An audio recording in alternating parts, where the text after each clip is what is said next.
Well, what the heck? It's 2020 and we're all stuck inside, reflecting about our lives, what would have been, what might have been, and what could be. And I think a lot of us are spending time looking back, looking at all those wonderful adventures we had in the past, dreaming about those adventures again in the future. And I wanted to take the opportunity to go back and look through some of my best photos from the past 10 years. So I'm gonna grab 10 images, one from each of the past 10 years, and I'm gonna show you why it was special and why it's a favorite of mine. Let's break it down.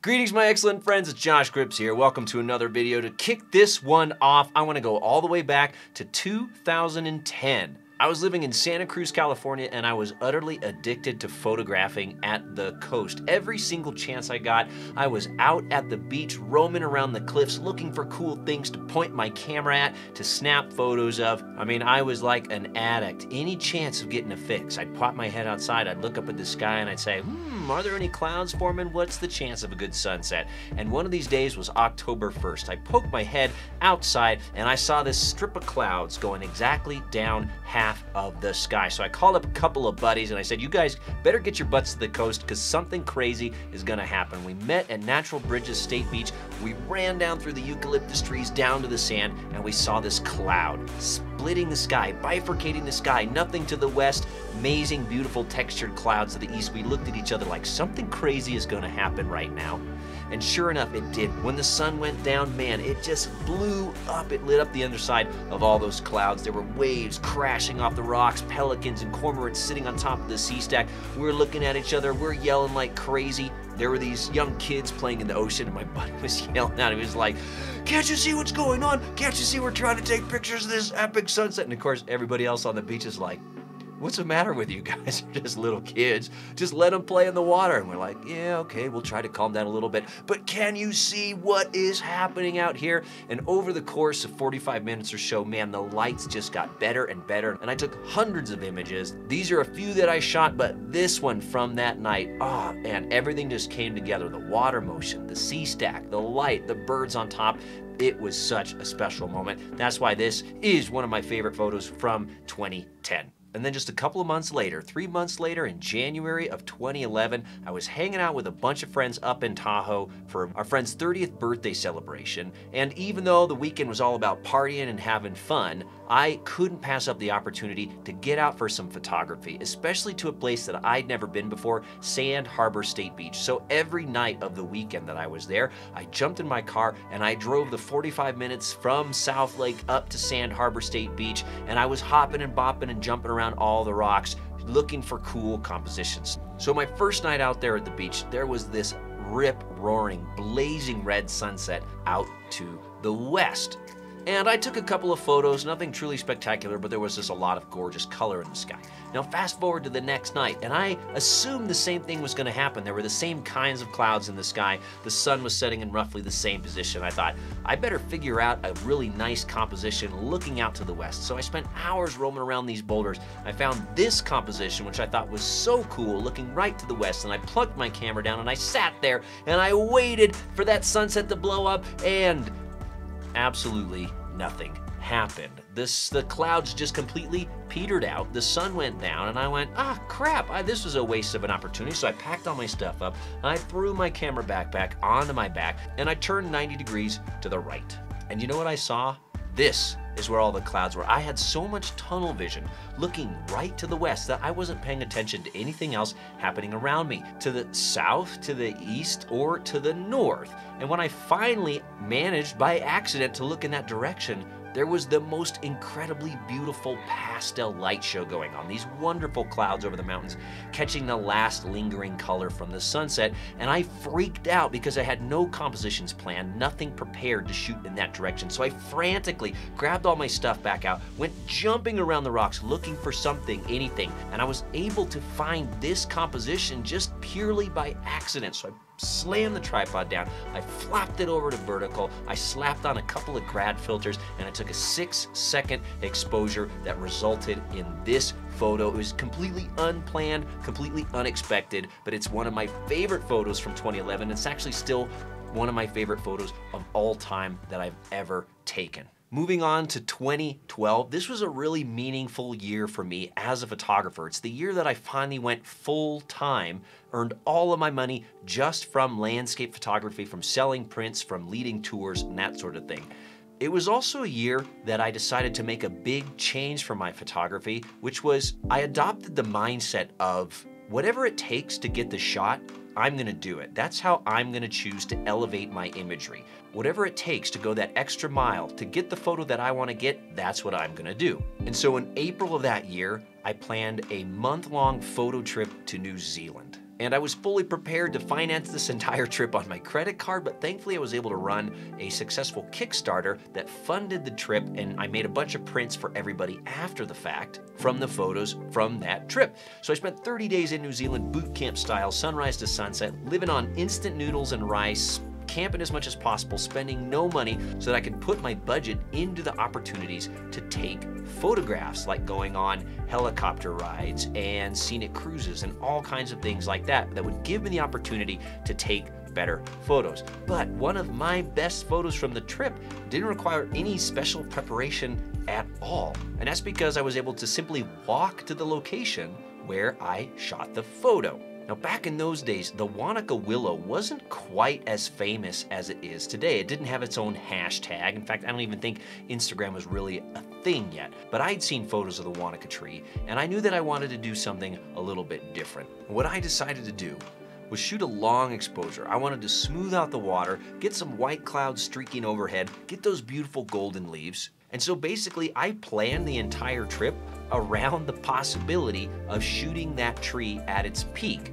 And this is kind of a crazy idea, that you would spend $1,200 on a plane ticket hoping to catch the peak seasonal variability of a tree. But that's what I did. Anyway, when I got to New Zealand, I rented a car. The first stop I made, boom, Wanaka. And I walked down to where the tree was, and I had no idea what to expect. To my utter amazement, it was absolutely glowing at its peak fall color. Those leaves on the tree were unbelievably yellow. And I knew that I had an opportunity to take a nice image. So I got there, I set up, and in those days, again, it was not a popular place. I was the only photographer there that morning. This was in early April, which now you go there, there are 100, 150 people lined up. I was the only photographer there that morning, enjoying this incredible fall color. Now, it was a crystal clear bluebird day. So I set the camera up, I put a 10-stop filter on there, and I took a shot that smoothed out the water, and it was fine, it was nice, the sunlight was on the tree, and I got a shot that I was fairly happy with. But as I started to pack my things up, I noticed a couple of clouds forming over the mountains way, way, way out to the northwest. And as I watched them, they started to move in overhead, and they were moving pretty fast. And I thought, you know what, if I wait here another 10 minutes, they're gonna be filling the entire sky above me. So I got everything back out, I put the camera back down, I slapped the 10-stop back on, I waited for the clouds to go over the sky, and then I snapped a 60-second exposure, which resulted in this image. Now, is this the greatest picture of the Wanaka Willow ever taken? Nah, of course not.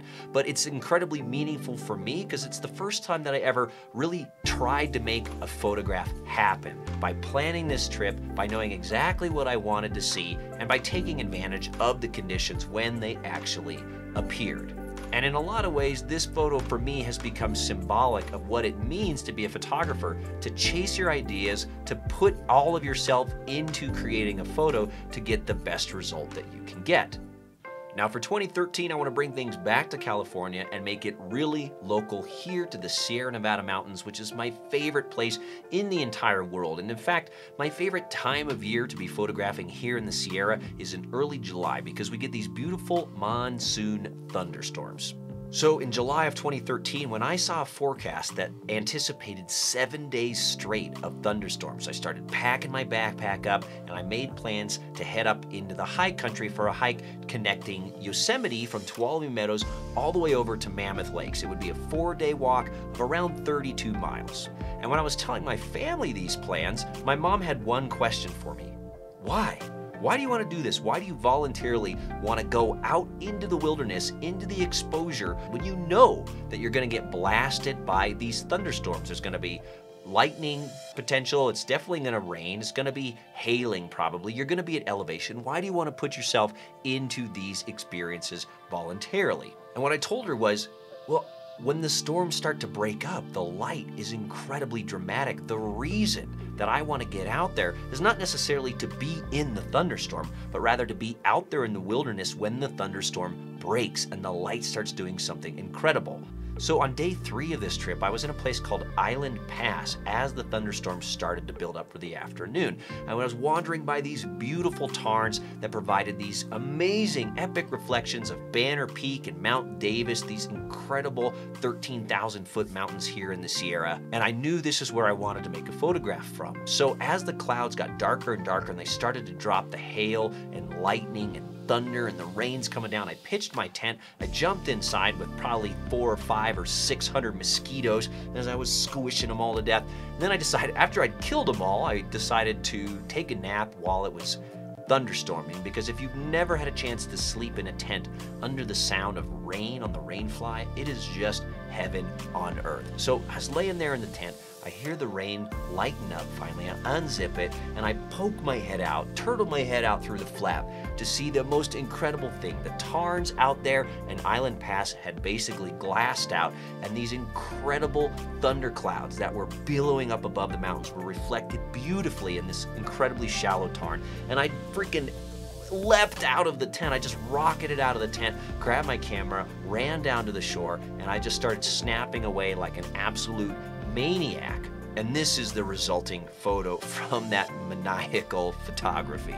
And I'm sure that many people will look at this and say, I've seen better mountain photographs. But to me, this image represents so beautifully why I get out into the wilderness and the wonderful emotions that I feel when I think back to that day in the High Sierra. And that's why this is my pick for 2013. Going on to the next year, I have a very, very similar story for you. One of the best places in the Sierra Nevada is this place called the Pioneer Basin. It's about a 12-mile hike over a 12,000 foot pass. But when you get there, you are rewarded with one of the best views in the Sierra. You're in this high alpine basin that is covered with wildflowers. You have 13,000 foot mountains ringing the entire basin and these wonderful meadows that are shot through with creeks. It truly is one of the most spectacular places that I've ever been. So the afternoon that I got there, it was absolutely pissing down rain in one of these monsoon thunderstorms, and I was soaked to the skin. I had a rain jacket on, but just shorts and tennis shoes, and I was squanching through all the meadows, just looking for composition, searching, trying to find stuff. I mean, and I spent the entire afternoon, evening, wandering around this basin looking for compositions. Now, eventually, I found a great place to pitch my tent. I threw that down. It was dinner time. I cooked up my dehydrated meals while I was squishing more mosquitoes, and then I went to bed. Now, the next morning, I woke up. And usually I'm not too bothered by shooting sunrise in the Sierra Nevada, because what happens in monsoon thunderstorm season is you have these incredible dramatic conditions in the afternoon, but it almost always clears up overnight and the mornings are generally crystal clear. So a lot of times it's less interesting to photograph in the morning, but this particular morning when I unzipped the tent and I stuck my head out, I saw something in the sky that you typically never see in the Sierra at sunrise, which was clouds, lots and lots of clouds. So I got out of the tent sleepily and I looked around, and to the east, I noticed that there were no clouds. We had these beautiful clouds over the ridge of the mountains out in front of me and no clouds to the east, and my brain is starting to, the little hamster that lives in my brain is starting to wake up and spin its wheels and going, well, there's no clouds to the east and there are clouds to the west. When the sunrise comes up, it's gonna do something spectacular. So you better find a composition quick. So I wandered around, I looked for a wonderful little reflecting bay in the lake near where I was camped, and as the sun came up, sure enough, the clouds up above just absolutely went supernova beautiful with color, and I was able to take this photo.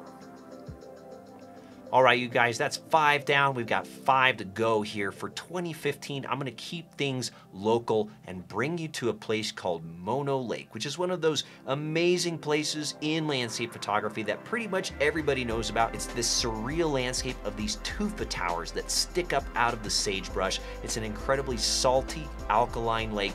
Nothing lives in there except for these little brine shrimp that they turn into brine flies, and the seagulls feed on them, and then the foxes feed on the seagulls. It's this cool ecosystem over there, but it's also an amazing place for landscape photography. And I went out there in February of 2015, kind of on a whim. I don't even remember why I decided to go out there and shoot, because it was nighttime, it was clear, it wasn't Milky Way season, but I just felt like going and shooting. So I ended up at Mono Lake, and I was incredibly surprised when I got down there, because February in Mono Lake is typically cold AF. I mean, it might be 10 degrees Fahrenheit overnight at Mono Lake, but when I got there, what I found was the most incredibly warm and calm evening that I think I've ever experienced at the lake, whether it's in winter, spring, summer, or fall, or whatever. This was magnificent. So I wandered down to the lake shore, and it was so calm. And Mono Lake is a good-sized lake. You almost never see it totally still. On this night, it was like liquid metal. It was absolutely breathless, totally calm. It was so still and so clear that it was reflecting the stars in the sky in the lake. It was one of those nights that it almost feels sacrilegious to make any noise because it is so calm and quiet. So I just sat there by myself for hours, and every now and again I'd hear the coyotes yipping, and I'd yip back at them, and I'd just sit there and I'd click my camera and just watch this incredible tapestry of the night sky unfold in front of me. Phew! For the next year, for 2016, oh my gosh, this was a really tough choice. 2016 was one of the best years I've ever had as a photographer. It was full of travel, and it seemed like everywhere I went, I got wonderful conditions. And so my portfolio is basically built on 2016. And I thought about showing you guys a photo from California, or maybe from Italy, or from Colombia, but I ended up deciding on a photo from Chile. I had been traveling in Chile with my sister. We went down to visit a friend who was a river rafting guide in this really cool place called Fulefu. And after we decided to go our separate ways on this trip, my sister had to fly back to California, and I decided to travel farther south into the very northern reaches of Patagonia to do a trek in a place called Cerro Castillo National Reserve. And there's a trek that my buddy recommended to me that's a 4-day walk. It goes through the entire park, and you see some incredible stuff. And I have a lot of really, really fond memories from this hike, like the first night where there were literally thousands of caterpillars covering everything in the campground, the tents, the signs, the tripod, the camera. They were just, when I woke up in the morning, covered with caterpillars. From those guys to the totally janky and sketchy cross-country passes that the trail went across. One of these passes was actually the worst cross-country experience I've ever had in my life. I got caught in multiple landslides, had rocks tumble on top of me, had to roll out of the way.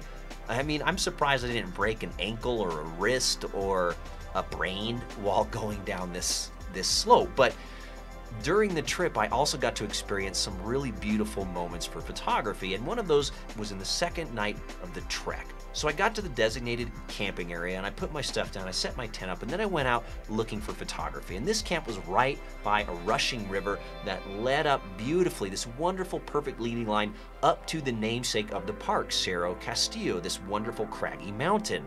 And the view in that direction was really nice, beautiful. There were clouds above the mountain getting caught with the setting sun. But what really caught my attention was the other direction completely. The most insane formation of lenticular clouds that I think I have ever seen just started to fill the sky above the river. And as the sun went down, these things lit up every color from pink to orange sherbet to pink sherbet, I mean, and everything in between. These were absolutely stunning lenticular clouds. And I'm not normally a person who likes to take pictures of just the sky and use it as the focal point of the image, but in this case, the clouds were so magnificent and so unique that they really had enough presence, enough power to fill an image and to keep it interesting. And that's why this image is the one that I wanted to show you from 2016. Let's carry on into the more recent years, get on into 2017. And here's the image that I want to share with you. And the reason that I want to share this image, even though I have a lot of other photos from 2017 that I absolutely love, is because this image marks a turning point in my photography.